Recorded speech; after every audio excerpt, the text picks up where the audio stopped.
Welcome back, ladies and gentlemen. We now have a very interesting session for you where we will have 3 brand stories that will be presented on the subject of digital CX lessons learned from COVID-19, from lockdown to reopening. And I'd like to introduce each of the members who will be presenting their brand stories. First up would be Michał, Szaniecki, Managing Director, SEAT and Cupra, Volkswagen Group.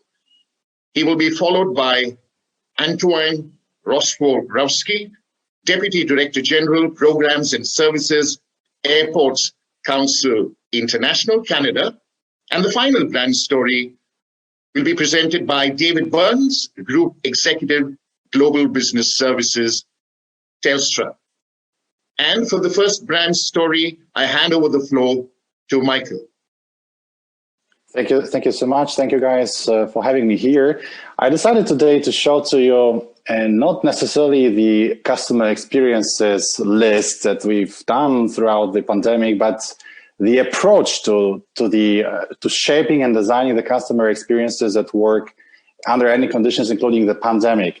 And this is exactly how the story will flow in 3 chapters. So 3 chapters are defined by what changed for us in automotive within the pandemic circumstances. So first thing is that people change their way of thinking to many areas and many dimensions, including mobility. They changed how they think regarding their mobility needs and how they estimate their potential to buying a car from us, which is a huge investment, of course, and this is a pretty problematic investment currently. The second one is kind of a result of this changed perspective, which is no demand. We are working on a very slim margins, which means we have to sell tomorrow, not to go bankrupt almost, which means now we have to make sure that all our customer experiences are focusing on this scarce demand still out there to convert them to purchase. Otherwise, we have a deep financial problem. And the third dimension that I will talk about is, of course, lacking trust to many things and people, but also to the processes that are out there, and how we try to mitigate this no trust issue with, I would say, much more human approach than we thought would be in the contemporary era even necessary. So I will start with a change perspective, which means that people started to think differently, so we need to impact the way they think. And typically, we are very much experienced in this because we've done some crazy stuff like Dieselgate a couple of years ago. So we had to learn how to respond to these unfavorable beliefs of consumers versus the brands and move it to the electric mobility leadership. And this, of course, on a global level takes the perspective of the new cars, but on the local level that we are responsible for, it's all about the brand storytelling and the customer experiences that shape this new attitude to your brand. And this is exactly what happened in pandemic as well. But we learned the approach. So this whole thing today is all about the approach we took rather than the customer experience itself, because I find it much more interesting. So instead of going to the conventional focus group discussions or talking to people and asking for their declarations, which are very much biased throughout different factors, and today in the pandemic, we know that this bias is even stronger, to ask them for the real needs and for the real motivations. Instead of doing that, we invited the agency, which built an engine that basically reads internet and tries to get into all forums, social media, basically everything consumer generated, to understand billions of words that combined have a power of building associations, then have a power to change how people think and how people behave, and in our case, how people behave in terms of buying a car. So we were trying to, instead of asking consumers, okay, we have a pandemic, or before we had a Dieselgate, or whatever conditions we have our brand Volkswagen, and we have a certain concept that we want to marry with our brands to make sure that you start thinking better of our brand. Like in the pandemic situation, like for instance, Volkswagen and the concept of friendship. It's very hard to today ask the question like that, whether this concept would work and would eventually sell more cars. So we are asking this on the very implicit level, the whole population. We are not sampling population, we are asking the whole population what they think by analyzing what they said about these concepts and how strongly they are connected one to another, and most pragmatically speaking also, what kind of visual and text codes do I need to marry these two concepts? Like I mentioned, Volkswagen and friendship together. This is very powerful methodology, also extremely pragmatic, because this comes with basically your handy at the airports waiting for your plane. You can figure out that you have a concept and you are trying to understand whether under today's circumstances, this concept will resonate or not with your brand, and what to use to activate this concept in the market. And this is basically an extremely playful experience with the engine to understand how to shape your customer experiences, maybe even tomorrow. It gives you much speed to market. And just to give an example, for us, at that time, it was very important to build the 6 equities that you see here: innovative, valuable, and others.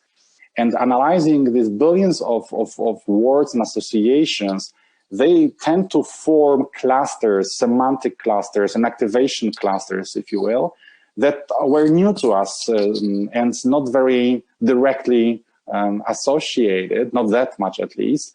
And here you see 4 of them, like support or family or ally. It all gave us the feeling of, that, okay, now I understand what out of these associations can be actionable for our brands to build these 6 equities, which we did. At that time, we started a couple of years ago. What happened to be one of the most successful customer experiences that brand has ever offered, also on the global arena, which is a CSR activation that basically educates young kids how to resuscitate other people, to make them better people, but better young people. And this activation has won us a big consideration boost, record high levels, and a lot of international prizes. But the whole point here is how we approach this. We haven't asked people, or we didn't ask people about what they think. We read their minds in a way, the whole population, and out of that understanding, we built this powerful program. And now in the pandemic, we are reacting in the identical way. So now, of course, what people share on their social media help us to shape the customer experiences in this pandemic. And back in March, we were the first brand to react in a very caring way to the situation that's in March erupted in Europe. The second dimension is, of course, the demand, and you have to look for it. And as I mentioned, very slim margins. We have to sell tomorrow. We cannot wait to build up the demand curve, if you will. So we have to find this demand with the customer experiences that will convert tomorrow and not in a month or in a year or so. And here, arguably, our learning is, again, I'm talking about the how much more than the what.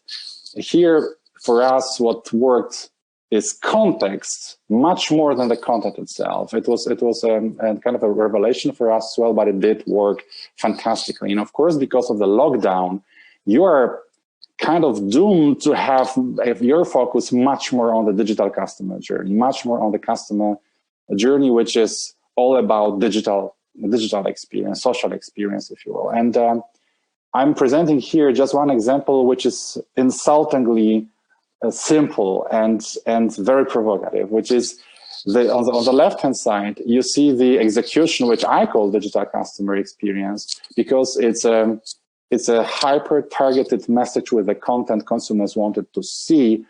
Over 500,000 dynamic creative executions created now automatically, of course, within 1 second, converted to the next step on the purchase of a car, which is test drive or the offer, in a 12%, versus the standard visit at the dealership or the interaction with the dealership in the pandemic converted only 7%. So arguably, understanding with the massive data that we collect, where are the consumers with this scarce demand and what they expect in terms of what they want to hear in terms of the actual message or call to action, what model, what color, what kind of offer they want to see. This alone converts much better than its human interaction itself. And I want to probably have a hint here on a data itself, and first-party data. So our CRMs, third-party data that you can easily buy is pretty obvious. But I want to focus here on something that gave us a competitive edge, and the competitive edge for Volkswagen stems out of the fact that we are collecting already in the very early stage of the consumer engagement, the zero-party data, still before the intention of buying a car, and the second-party data. And this comes interesting for us because some 2 years ago, I established a programmatic in-house team. And we figured that there are a lot of horizontal platforms, like, for instance, in Germany, there is Mobile.de, so the platform selling cars in the market. They have a massive amount of data on our consumers that we would never have because they cover the entire market. And typically these platforms, they do not share this data with media houses. Probably they fear that this data will not be used properly or compliantly, but they do share it with in-house teams like my team, for instance. And therefore, we achieve the access to the unprecedentedly high level of data, second-party data that we can use. And this alone, zero and second-party data, boosted our conversions and reduced our costs significantly. So again, almost counterintuitively, instead of using a lot of investment in the customer experience that would cost us a lot of money and probably would not convert as successfully as this one, this insultingly simple dynamic created, but super hyper-targeted to the consumers that we know where to find because of the data that we collect, especially the zero and second-party data, gave us a big edge in terms of how expensive it is for us to get the leads, especially now we don't have money basically, so it's super important. And the conversion itself improves significantly. And the third chapter, so the first and the second chapter was all about using the data in a much smarter way, especially in automotive than in the past, and translating this into understanding how to shape your customer experiences and then to select the customer experiences that you can hyper-target to the consumers that you can find that will buy a car tomorrow. And the third dimension is kind of a provocative versus the first and second chapter because we found that this human factor at some point is extremely important. And now we are at the end of the customer journey of buying a car when we invested a lot of money to take the person from the intention to purchase to the level where she or he wants to finalize the offer. So basically, how we can finalize the offer is pretty straightforward. The first is, of course, you can invite the person to the dealer, but then you have this awful asymmetry of positions, of information. So dealer is very strong because he has all the information. A customer is weak because of the category is very complicated. So this asymmetry of strength, of position, of power, provokes a customer to become a warrior in a fight with the dealer, which is not so good for a brand and for sure not so good for our margins because, of course, there is a huge price negotiations happening. So I don't like this episode, to be honest, to be happening too often. Then you can finalize differently. You can navigate the customer to your website and kind of give it a go and try to figure out what is there. And unfortunately, automotive is still an ultra sophisticated category with very sophisticated financing programs and schemes, which doesn't help much, to finalize the offer. And consumers typically just give up on that and try to find the easiest way rather than they stay loyal to the brand, unfortunately. So leaving customer alone is not the best idea either. So of course, in the contemporary world, you would say, yeah, of course, you would be delivering this message or delivering this finalization of the deal in the comfortable conditions of a customer home, basically, which is, of course, perfect. And I thought that the technology will be enough for this to finalize the deal on fantastic terms without price negotiations. And it kind of worked until one experience that we had. So we have this, let's call it an enhanced video chat, if you will, with our dealers. So they can go on our site and you can go to the selected dealer and you can actually see the car you want to buy via the video chat. You don't have to leave your house. So I said, okay, let's move it even a step further and let's exchange financial documentation to exactly finalize the deal. When we did that, 98% of customers decided to drop off. And I thought, okay, we picked the wrong technology. This is not the technology that we want to use. We have to pick something else. It turned out that it's not about the tech. It was all about the trust. So people were not willing to send and share their sensitive data, sensitive financial information with the anonymous internet, if you will. So instead of changing the technology, because we invested a lot in the setup, The only thing we did, we activated the camera of the iPhone of a salesperson. So suddenly, instead of just looking at your car from the camera of an iPhone or from the camera installed in the dealership, a camera at the iPhone was showing the face of a salesperson talking to you directly.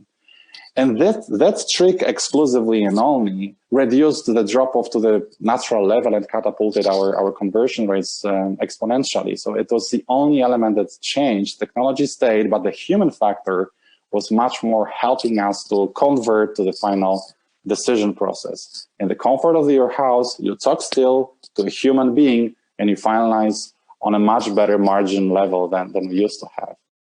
So this is exactly it. I think I'm still within my time limit. This was exactly the story I wanted to tell on the how pandemic helped us, or actually I would say how the fact that Dieselgate even happened prepared us for the pandemic, because we changed the way how we do things and how we think about brand building and how we think about customer experiences, shaping and designing and deploying end of the day. And the most important point that I want to highlight probably is, of course, number 3 and number 2 are equally important, but this number 1 approach to how you talk to consumers today is, if you are familiar with the psychology and the heuristics, with biases, with everything that is wrong, with asking for declarations of consumers, especially hit by the circumstances like the pandemic, then you move into the direction of listening to the whole population, what they have to say, on the implicit level. So not on the declarative level, but what they really think and what they really share openly with their friends. And this is how we now understand how to build customer experiences and brand in the future with the massive data that we are collecting, translating into the powerful customer experiences. Thank you so much. If you have any questions now or in the future, I'm very happy to answer them all. Thank you very much. Hello, everyone. We're moving from cars and Volkswagen to aircrafts, air travel, and airports. And so I'm Antoine Rostworowski with ACI, which is Airport Council International. And for those of you who don't know who we are, we're representing all airports worldwide. We're the voice of the world's airport. And I thought before getting to the nitty-gritty of the situation, the challenging situation we've been facing at airports and in aviation worldwide, I want just to give you some information about, first of all, who we are. So we represent, we have close to 700 members representing almost 2,000 airports worldwide, 176 countries. We represent more than 95% of all passenger movements worldwide in the airports we touch. We also have a lot of industry suppliers are part of the group, which we call World Business Partners. So to make sure that we have all stakeholders involved at airports under the same umbrella. So we're based in Montreal. So good morning, good afternoon. In my case, it's pretty much the middle of the night, to be honest, but I'm very happy to be with you. We have our headquarters in ACI World here based in Montreal, but we have 5 regional offices in all different continents of the world to make sure we can be in touch with different areas, cultures, and economics situation. Just to give you some statistics also, I think it's important to see where we were just at the beginning of this year and where we are right now to better understand all the steps and actions that we're trying to do in terms of managing customer expectations, satisfaction, and experience. So in 2019, there was about just over 9 billion passengers worldwide. And 100 million aircraft movements, huge amounts. When you see these numbers, we're always very surprised and impressed by such numbers. And it's key to understand that how much aviation and airports are big and important economic engines to the growth, the wealth, and the creation of employment worldwide. Now, looking at the COVID-19 impact and how it affected aviation, along with all other businesses. But in our specific case, what we're projected in 2020 is basically a drop of 60% in passenger volume and in passenger traffic worldwide. and total industry losses of close to 104 billion US dollars. So if you just put this in relative terms, a typical large hub airport generates about 1.3 billion US dollars. So this number is the equivalent of about 80 large hub airports completely at a stop. So massive impacts, of course, to the airports, to the states and the countries they represent. And what we evaluate in terms of recovery is that it's going to take a minimum of 3 years, maybe 4, to get back to 2019 numbers. So there's restart, there's recovery, and at first it's a bit more exponential, but it's going to take a long time to get back to the numbers we had. In our industry, the key challenge is really alignment. And I think at the beginning of the crisis, that was the biggest difficulty, is to make sure to be able to align all stakeholders, airports, states, regulator, countries, to make sure we can push all in the same direction and make sure to make it easy for global passengers and all of you traveling back and forth to know what to expect when you were arriving at an airport, at a country, or traveling at an airport for departure to the airport's arrival and flying somewhere else. This alignment was very difficult. And like in every crisis, all entities were trying to react fast, but the alignment was a big, big challenge. Actually, I don't know if you know ICAO, the International Civil Aviation Organization from the UN, which is also based in Montreal here. And actually, through all states are based there, the 193 countries, states represented at ICAO, and ACI, Airport Council, is a member of it in terms of association, the Airline Association as well. And in last spring, there was a CART task force, or Council Recovery Task Force, with the goal of integrating all guidance documentation in terms of helping recovery of aviation and travel with all different countries. And this task force, over a period of about 6 weeks, which fairly fast for a UN entity, was able to launch guiding principles to be deployed in all countries and states worldwide. Of course, it was a recommendation. It really encouraged alignment of airports and regulators in different countries to make sure to provide something that was similar in terms of expectations for all passengers and airlines worldwide.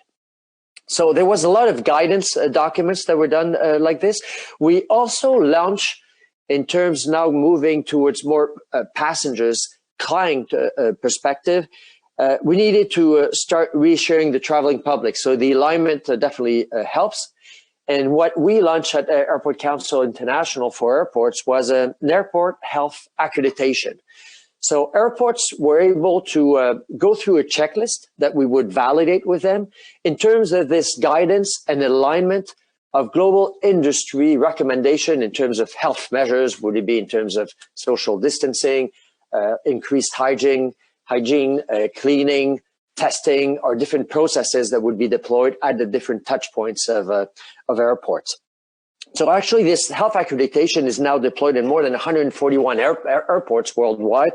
There's more than 300 applications that are being there. So it's really catching up and really responding to a demand from airports, with the main goal, again, to reassure the traveling public, to align the industry, and provide a marketing tool to airports to be able to communicate to their local cities and population the actions, the clear action that have been deployed at airports worldwide, and all this guided by health experts, such as, of course, the World Health Organization, which is a guiding and very present in all the guidance that we provide at airports, to be able to reassure the traveling public that it is safe to travel.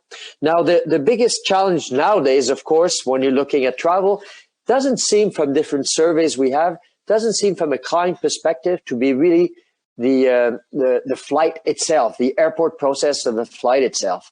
Today, the issue seems to be much more the quarantine that are imposed in different countries, and not being able to go for business travel or for to visit families and friends, having to do a quarantine for 2 weeks at arriving area, and same thing upon return. So testing in different areas is, of course, of prime importance.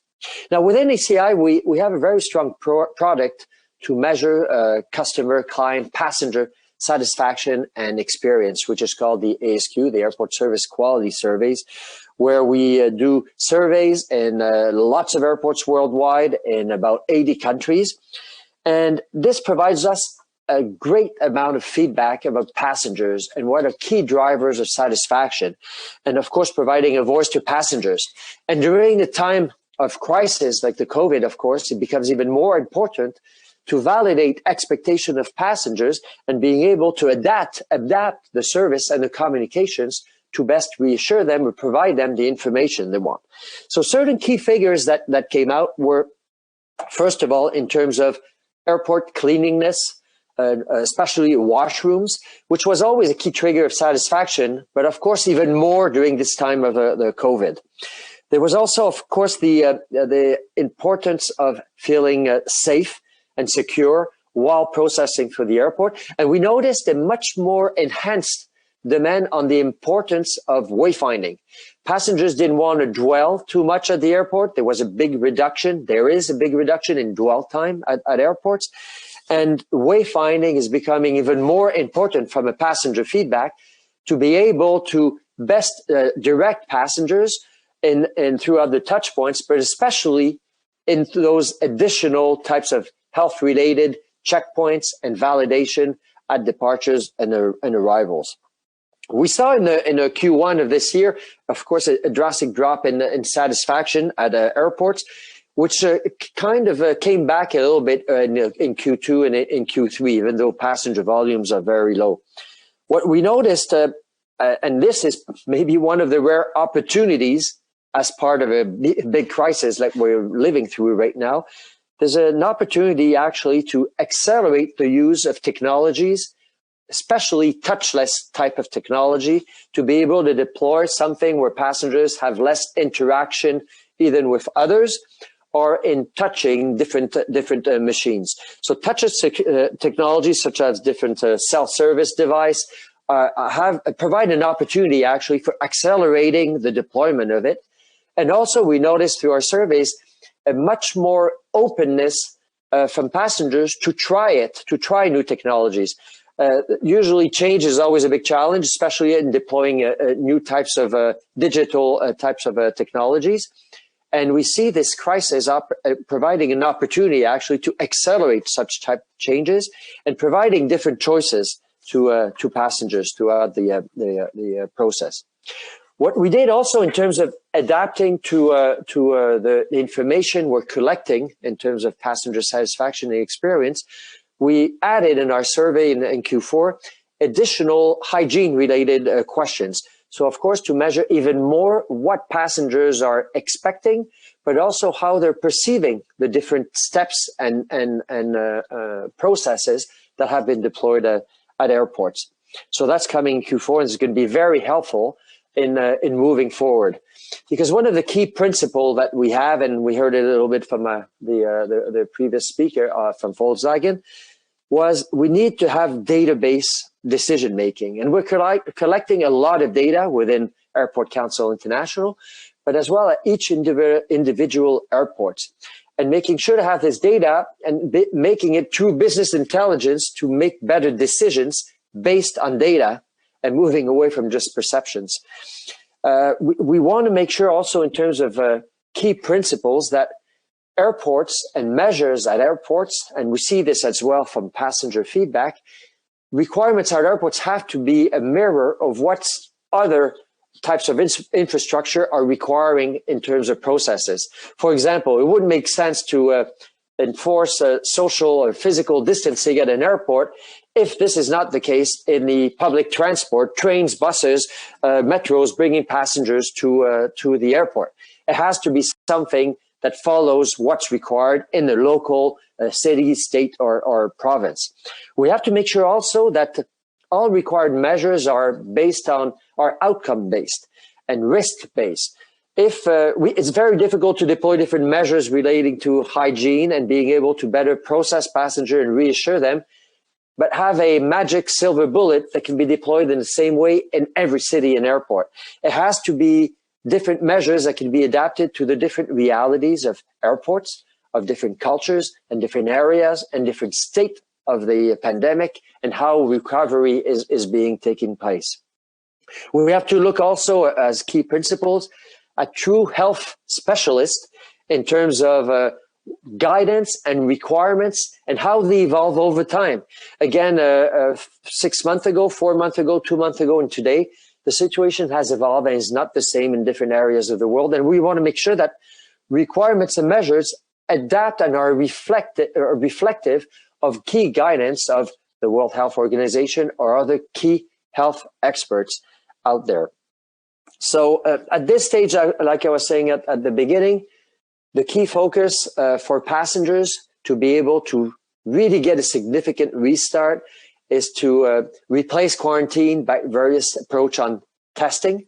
There's lots of evolution in the types of tests that are deployed out there. And we see that passengers are willing to travel, but we have to address this quarantine thing. And the CART document that I was telling you about initially from the International Civil Aviation Authorities is a living document. And the next version of this document is going to include such guidance in terms of testing and being able to offer opportunities, a choice to passengers to be able to avoid quarantine or difficulties in terms of processes. And I think would it be during a pandemic or during normal times, and hopefully we get back soon to normal times, the key is to be able to customize what we're offering. Passengers want to be able to pick and choose the different type of technologies that they have, the type of processes they have, and same thing in terms of dealing with hygiene, testing, and new processes related to the COVID-19 crisis. We have to be able to give opportunities to passengers to choose different processes that best fit them, but fit also the health requirements to get back on the regular numbers at our airports. So this is in a nutshell, in the time I have available to me, some of the key elements that aviation and airports had to face, some of the key aspects from measuring customer experience and satisfaction, and what passengers are telling us they need, and making sure to try to align ourselves as best as possible to help industry recovery and bring back people to travel and having the chance to have such conferences, but maybe face-to-face in the near future, rather than only virtually. So thank you very much, and I hope you found some interesting points from the travel industry. Thank you. Thank you for the opportunity to join your Economic Times event. I'm David Burns, and I'm joining you from Sydney, Australia. And thank you to Ivan and Antoine. That was a very interesting speech you gave beforehand. I work for Telstra. Telstra is Australia's leading telecommunications company, offering a full range of communication services and competing in all the telecommunications markets in Australia. We also exist in 22 countries around the world, in particular in the wholesale and undersea cable and international connectivity business. In June of 2018, excuse me, we announced a new strategy to lead the Australian market by simplifying our operations and our product set and improving customer experiences, and thereby also reducing our cost base. We called this our T22 strategy, T for Telstra, 22 for the objective by year 22, and you'll hear me refer to that acronym a few times in the next few minutes. One of those strategic pillars under this T22 was to radically simplify our product offerings and eliminate customer pain points and create as many digital experiences as we could possibly create. And over the last 2 years, we've been working very hard to achieve that goal, and we were making steady but progress not quite at the speed of which we would have ideally liked, but still progress. What we didn't know, but we needed, was a catalyst for change, which would present itself in the form of COVID-19. Across Australia and the world, COVID-19 has caused some fundamental shifts in online usage, and we're a great example of that. Customer and government support services have moved online. People are working and studying from home, in unprecedented levels. Good time to be a telecommunications company.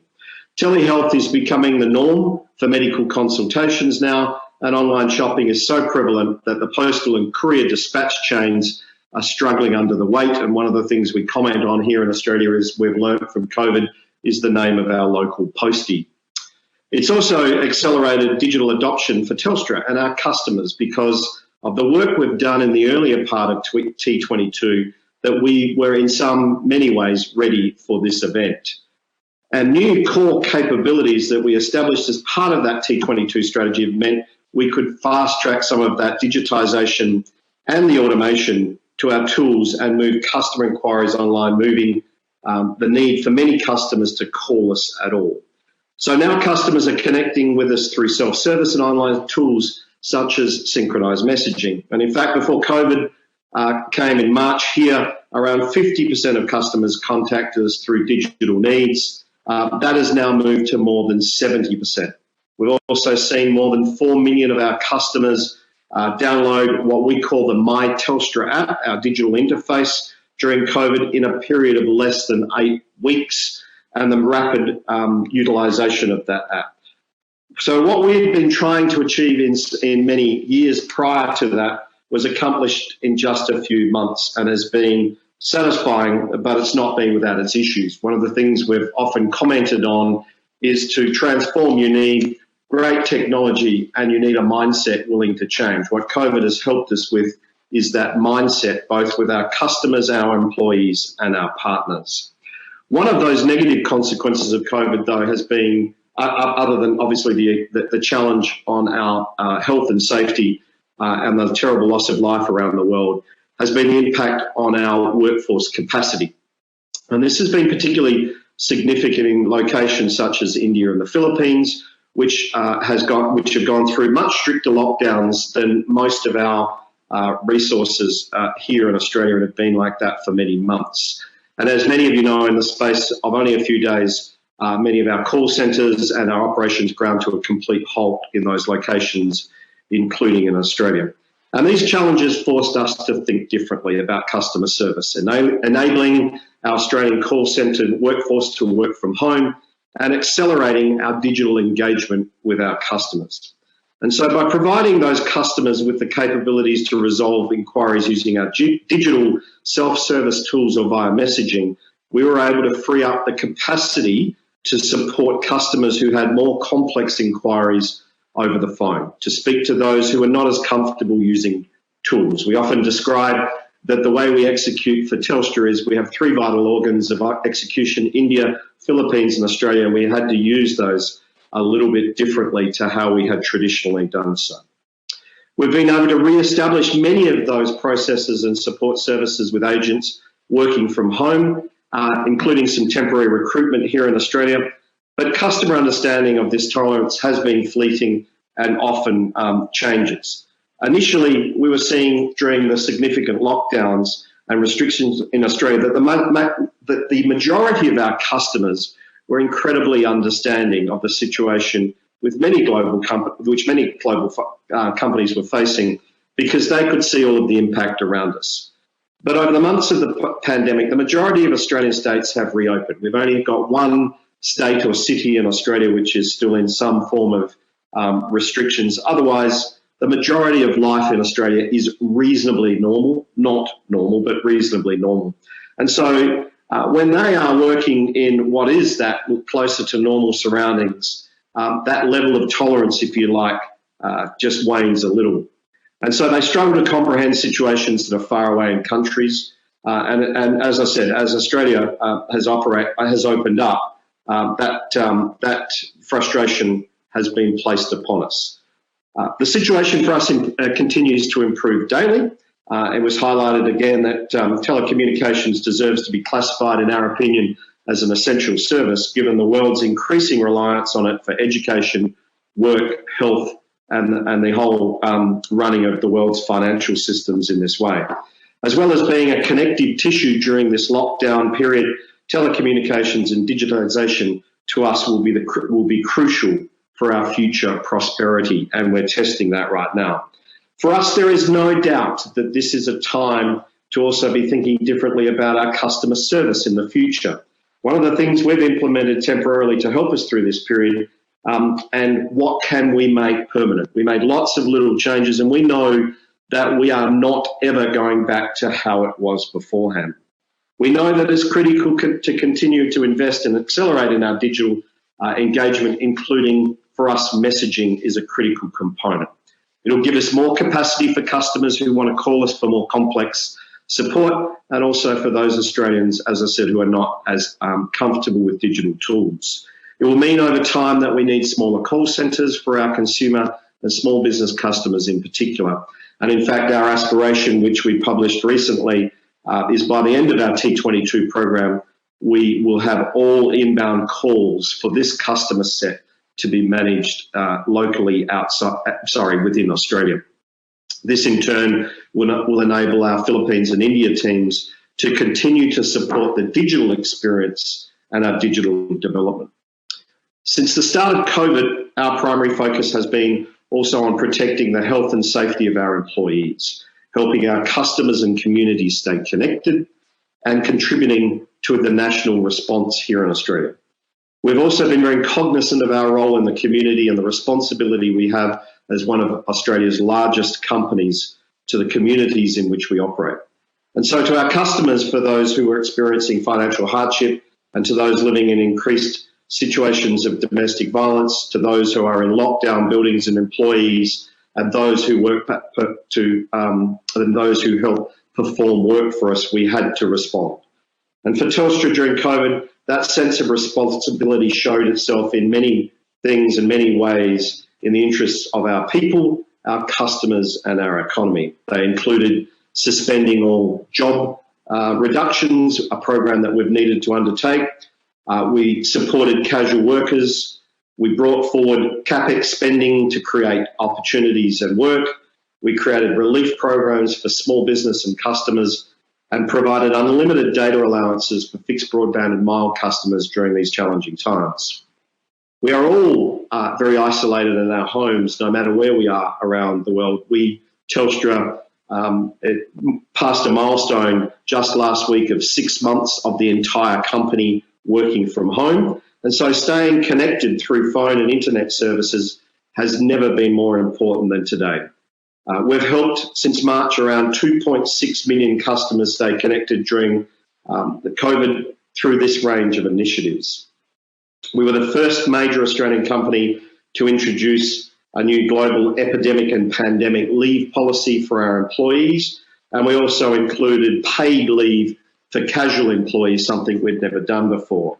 We even changed our network name on the customer mobile phones, that little symbol up on the top left-hand side, usually of your mobile, from Telstra to Stay Home, to encourage people to do the right thing. And I'm particularly proud that in March, our technology and our trust in our employees meant that we were able to move, as I said, all of our employees to working from home overnight, literally, is what we did. So 30,000 plus employees. 100% of our employees in India have now been working from home for that 6 months as well. And after we needed to enhance some of our cyber controls, all of our partners are too working from home, giving us over 95% of uninterrupted capacity and resilience, the most fundamental of a contingency backup, people working from home. Our employees in India, and in particular a centre we call the ICC, which we'll talk about in a moment, have used this crisis as an opportunity to extend their skills and time to develop strong STEM outreach for government schools as well, besides significantly upping the innovation programs for our business and for our partners.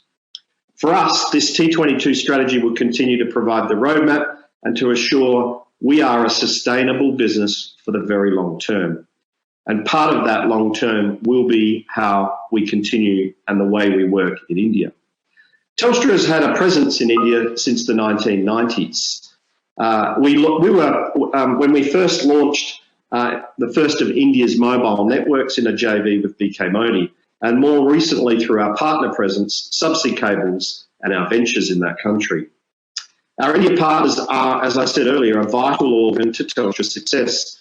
But our ecosystem has and was traditionally very transactional. We've already started to address that as part of our T22 strategy, and luckily we started that a couple of years ago. We've invested on key strategic capabilities in critical areas such as machine language, automation, software engineering, and key innovation areas.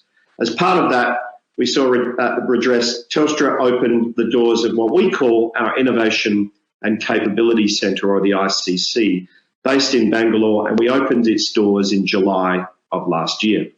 This centre is Telstra's focal point of innovation, experimentation, and process improvements. Currently has more than 500 Telstra employees across fields such as network infrastructure, data analytics, and software engineering. And we also use it as a facility of core skills of our partners, so we work in collaboration.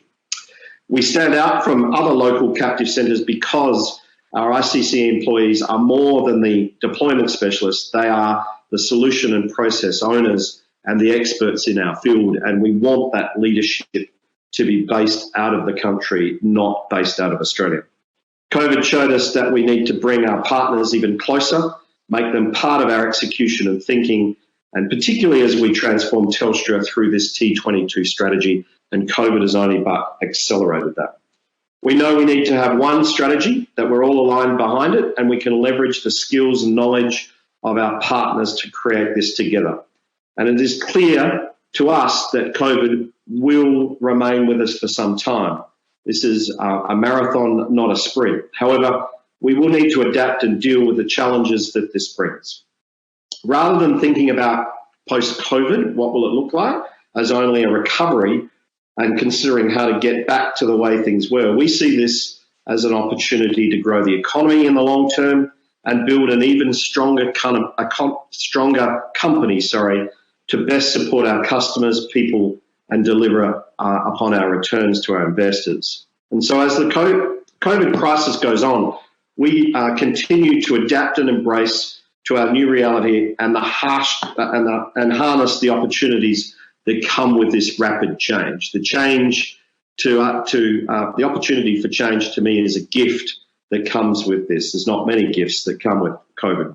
We remain committed to our strategy. We're confident will enable us to emerge even stronger in this post-COVID-19 period, but we still have a lot of unfinished business to truly transform as part of Telstra. And while we've paused some of those harder decisions regarding how we support our people during COVID, we have also come to back those harder transformation items that we need to undertake.